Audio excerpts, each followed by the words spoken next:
Assalamualaikum warahmatullahi wabarakatuh. Perkenalkan, nama saya Alvan Reza Manzana dengan NPM 211000057 dari kelas W. Saya di sini akan membuat video presentasi untuk memenuhi tugas ujian akhir semester mata kuliah Pengantar Hukum Indonesia dengan dosen pengampu Ibu Cynthia Rahmi dan Ibu Dewi. Yang pertama ada definisi dan istilah PHI. PHI adalah kepanjangan dari kata pengantar hukum Indonesia.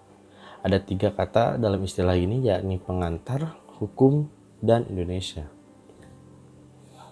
Kata pengantar mempunyai pengertian sebagai mengantarkan kepada tujuan tertentu atau dapat pula dimaknai sebagai memperkenalkan, yang di dalam bahasa Belanda disebut inleiding atau di dalam bahasa Inggris disebut introduction. Sedangkan yang dimaksud dengan kata hukum dan Indonesia adalah hukum Indonesia yang dimaknai sebagai hukum yang berlaku di Indonesia. Kemudian pengantar hukum Indonesia merupakan mata kuliah dasar yang mempelajari keseluruhan hukum positif Indonesia sebagai suatu sistem hukum yang sedang berlaku di Indonesia dalam garis besarnya. Objek dari pengantar hukum Indonesia adalah hukum positif Indonesia. Fungsinya adalah mengantarkan setiap mahasiswa atau orang yang akan mempelajari hukum positif Indonesia. Tata hukum Indonesia. Tata hukum dalam bahasa Belanda disebut Rechtsorde, yaitu susunan hukum. Dengan demikian, tata hukum adalah susunan hukum yang terdiri di atas aturan-aturan hukum yang tertera sedemikian rupa sehingga orang mudah menemukannya bila suatu saat membutuhkan untuk menyelesaikan suatu peristiwa hukum. Tata hukum Indonesia adalah tata hukum yang ditetapkan oleh pemerintah Indonesia yang terdiri dari aturan-aturan hukum yang ditata atau disusun sedemikian rupa, dan aturan-aturan itu antara satu dan lainnya saling berhubungan dan saling menentukan. Kemudian sejarah hukum Indonesia. Sejarah hukum di Indonesia mengenal proses pembentukan awal dan terbentuknya masyarakat yang diperkirakan dimulai pada abad ke-5 sampai abad ke-6. Pada tahap ini, aturan-aturan atas kepentingan masyarakat dibatasi dengan wilayah teritori, ikatan keluarga, ataupun ikatan politik sehingga jumlahnya cukup banyak. Seluruh aturan seperti ini kemudian dikenal dalam istilah hukum sebagai adat yang jangkauannya hanya seluas batas teritori desa atau lebih luas lagi pada yang menepati berbagai dusun. Sistem hukum. Kesatuan yang utuh dari tatanan hukum yang terdiri dari bagian-bagian atau unsur-unsur yang satu sama lain saling berhubungan dan berikatan secara erat atau terintegrasi. Sistem hukum Eropa kontinental. Semua aturan berasal dari kodifikasi yang berlaku. Hukumnya itu tertulis. Dan karakteristik dari hukum Eropa kontinental adalah tertulis dan terkodifikasi. Hukum memperoleh kekuatan mengikat. Sumber hukum yang digunakan adalah undang-undang. Undang-undang dibentuk oleh kekuasaan legislatif yang disahkan eksekutif. Adanya penggolongan hukum, hukum publik, dan hukum privat. Kemudian sistem hukum Anglo-Saxon atau putusan hakim. Sistem hukum Anglo-Saxon adalah suatu sistem hukum yang didasarkan pada jurisprudensi, yaitu keputusan hakim terdahulu yang kemudian menjadi dasar putusan hakim selanjutnya. Kemudian karakteristiknya adalah lebih cepat menyesuaikan perkembangan, tidak ada jaminan kepastian hukumnya. Jika hakim diberi kebebasan untuk melakukan penciptaan hukum, dikhawatirkan akan ada unsur subjektifnya. Kemudian sistem pelaksanaan peradilan memakai juri, lebih mengutamakan pada masyarakat sebagai unsur sosial yang berdaulat, serta membatasi kekuasaan pemerintah yang dijalankan oleh hakim dan penuntut umum. Hakim terlalu diberi kekuasaan yang amat besar dalam menentukan hukuman sehingga terkadang faktor subjek dapat terjadi. Kemudian kita masuk ke sistem hukum adat, yaitu tradisional dan berpangkal dari kehendak-kehendak nenek moyang. Tolak ukur suatu perbuatan selalu dikembalikan kepada kehendak suci nenek moyang, tumbuh dan berkembang dan dipertahankan dengan kesadaran hukum masyarakatnya. Karakteristik dari hukum adat. Sistem hukum adat. Hukum asli yang muncul sumber dari kebudayaan keragaman suku bangsa Indonesia. Mengikuti perkembangan masyarakat, dilakukan oleh ketua adat atau kepala suku daerah setempat yang benar-benar memahami hukum dan wilayahnya. Kemudian hukum Islam, wahyu dari Allah Subhanahu wa taala dalam agama Islam. itu pada Al-Quran, Sunnah, Hadis, Ijma atau keputusan ulama, kemudian kias, analogi persoalan hukum. Karakteristik dari sistem hukum Islam ini adalah absolut atau mutlak, hanya ditetapkan bagi orang penganut agama Islam, abadi atau kekal dan permanen, mengatur hubungan hukum antar manusia, juga mengantar hubungan hukum individu dengan Allah Subhanahu wa taala sang penciptanya. Kemudian kita masuk ke penggolongan hukum. Penggolongan hukum berdasarkan sumbernya, undang-undang hukum yang tercantum dalam peraturan perundang-undangan, kebiasaan atau adat, hukum yang tertimbul di masyarakat, kemudian ada traktat, yaitu hukum yang ditetapkan oleh negara-negara dalam suatu perjanjian antar negara, kemudian ada jurisprudensi, hukum yang dibuat oleh hakim dalam bentuk putusan hakim. Kemudian ada penggolongan hukum berdasarkan wujudnya. Yang pertama ada tertulis, hukum yang dibuat oleh lembaga berwenang dalam bentuk tertulis dan dicantumkan dalam berbagai peraturan negara. Kemudian ada yang tidak tertulis juga, hukum yang timbul, hidup, dan tumbuh dalam keyakinan masyarakat tertentu. Contohnya ada hukum tertulis dan contoh hukum tidak tertulis adalah hukum adat. Kemudian ada penggolongan hukum berdasarkan wilayah berlakunya. Yang pertama itu ada wilayah lokal, hukum yang hanya berlaku di satu daerah tertentu. Contohnya hukum yang ada di adat Batak, hukum yang ada di Minangkabau, di Jawa, dan sebagainya. Kemudian ada berdasarkan wilayah nasionalnya. Nasional itu hukum yang berlaku di suatu negara tertentu. Hukum nasional adalah suatu kesatuan hukum yang dibangun untuk mencapai tujuan negara yang bersumber dari falsafah dan konstitusi negara.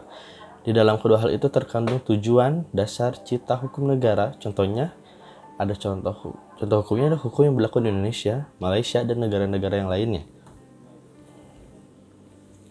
Kemudian ada yang berdasarkan wilayah internasional, hukum yang mengatur antara dua negara atau lebih. Hukum internasional adalah bagian yang mengatur aktivitas entitas berskala internasional. Pada awalnya, hukum internasional hanya diartikan sebagai perilaku dan hubungan antar negara. Hukum internasional merupakan keseluruhan kaidah dan asas yang mengatur hubungan antar persoalan yang melintasi batas negara antara negara dan negara dengan subjek hukum lain bukan negara atau subjek hukum bukan negara satu sama lain. Kemudian penggolongan hukum berdasarkan golongan berlakunya. Yang pertama adalah hukum satu golongan, hukum yang mengatur dan berlaku hanya bagi satu golongan tertentu. Contohnya, hukum satu golongan pada masa penjajahan, hukum yang mengatur khusus golongan timur asing. Kemudian hukum semua golongan. Hukum semua golongan ini adalah hukum yang mengatur dan berlaku bagi semua golongan warga negara. Contohnya hukum semua golongan adalah hukum positif Indonesia yang berlaku pada saat ini di Indonesia. Yang ketiga ada hukum antar golongan, hukum yang mengatur dua orang atau lebih yang masing-masing pihak tunduk pada hukum yang berbeda. Kemudian penggolongan hukum berdasarkan isinya. Yang pertama adalah hukum publik. Hukum publik, aturan hukum yang mengatur kepentingan umum atau dapat dikatakan sebagai aturan hukum yang mengatur hubungan hukum antara negara dengan perseorangan atau hubungan antara negara dengan alat perlengkapannya. Contoh yang termasuk hukum publik adalah hukum tata negara, hukum administrasi negara, dan hukum pidana. Kemudian hukum privat, aturan hukum yang mengatur kepentingan perseorangan atau dapat dikatakan sebagai aturan yang mengatur hubungan hukum antara orang yang satu dengan yang lainnya. Hukum yang termasuk hukum privat ada hukum perdata tentang pribadi, hukum perdata tentang harta kekayaan, hukum perdata tentang perikatan, hukum perdata tentang hak imaterial, dan yang terakhir hukum dagang. Kemudian penggolongan hukum berdasarkan sifatnya. Yang pertama adalah sifat yang memaksa. Aturan hukum yang dalam keadaan konkret tidak didapat dikesampingkan. Contohnya undang-undang lalu lintas. Kemudian adalah yang pelengkap. Aturan hukum yang dalam keadaan konkret dapat dikesampingkan oleh perjanjian yang diadakan para pihak. Contohnya adalah hukum perjanjian.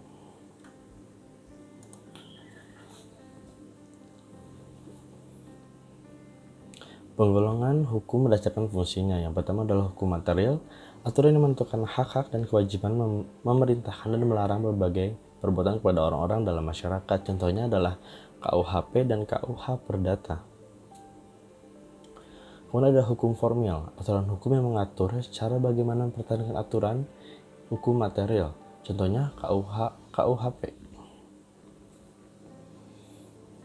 Kemudian penggolongan hukum berdasarkan waktu berlakunya. Yang pertama adalah ius constitutum. Hukum yang berlaku sekarang ini atau saat ini adalah hukum positif. Contohnya KUHP, KUHP Perdata, KUH Perdata, kemudian sejumlah UU yang berlaku pada saat ini.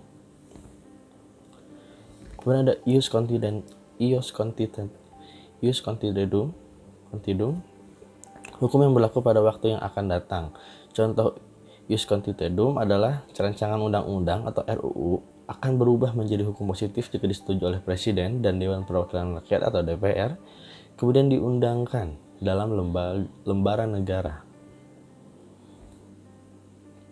Kemudian sumber hukum. Sumber hukum adalah segala sesuatu yang dapat menimbulkan aturan-aturan yang mengikat dan memaksa, sehingga apabila peraturan tersebut dilanggar dapat menimbulkan sanksi tegas dan nyata bagi pelanggarnya.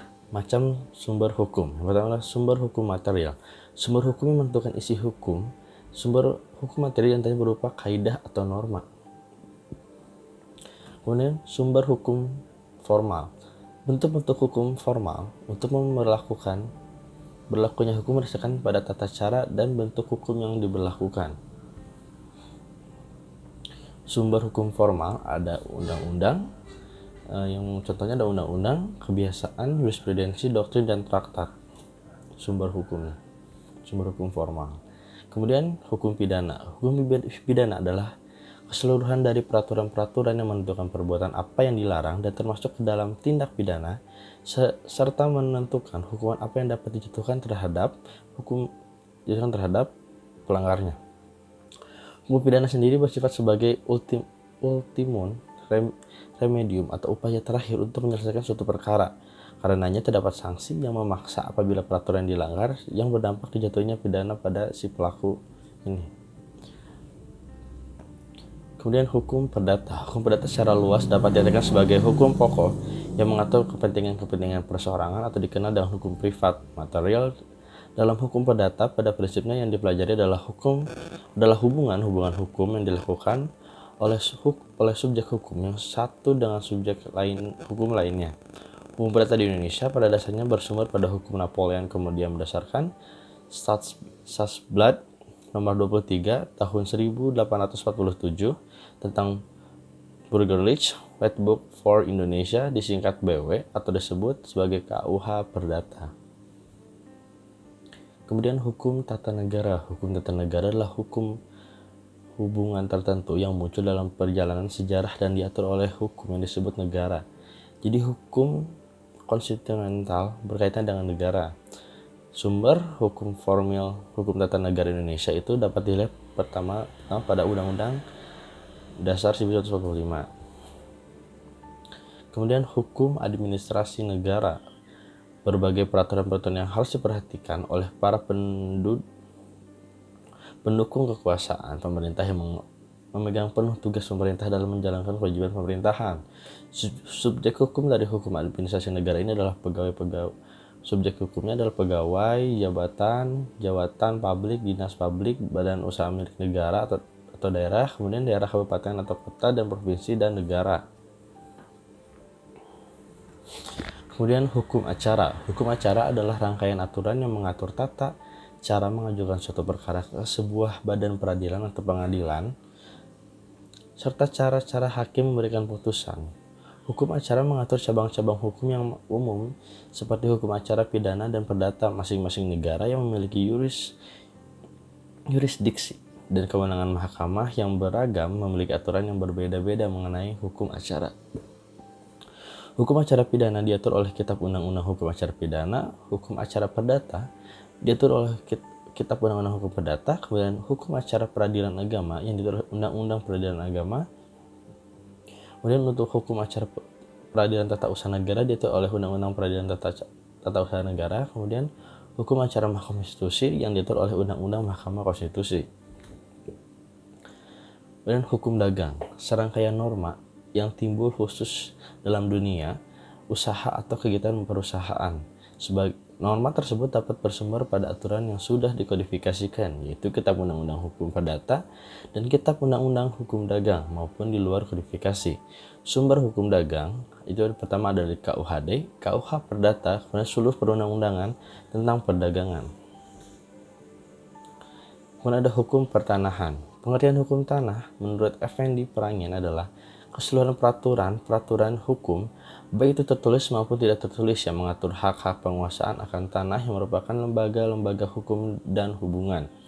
Dasar hukumnya itu adalah Undang-Undang Nomor 5 Tahun 1960, kemudian Peraturan Pemerintah Nomor 10 Tahun 1961, kemudian Peraturan Pemerintahan Nomor 40 Tahun 1996.